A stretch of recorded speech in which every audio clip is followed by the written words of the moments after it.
అతి తెలివి కదా.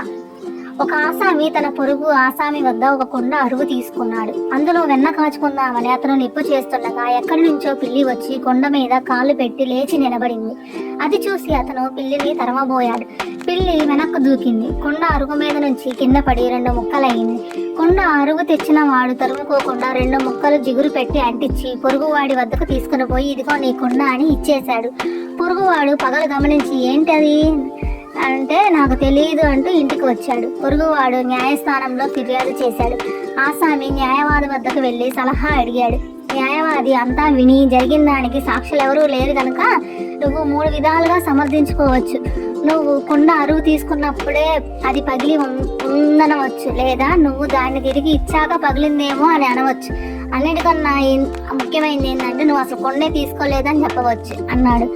కొండ ఖరీదు పావలే అయినా మంచి సలహా చెప్పినందుకు న్యాయవాదికి రూపాయి ఇచ్చి ఆసామి ఇంటికి వచ్చాడు. మర్నాడు న్యాయస్థానంలో విచారణలో ఆసామి న్యాయమూర్తితో ఇలా విన్నవించుకున్నాడు. అయ్యా, నేను కొండ తీసుకున్నప్పుడే అది పగిలి ఉందనండి. ఆ కొండకు వస్తే అది నేను తిరిగి ఇచ్చాక పగిలిందేమో అని నా సంగతి తెలియదండి. అన్నిటికన్నా ముఖ్యం ఏంటంటే ఆ కొండను అరువు నేను తీసుకోలేదండి.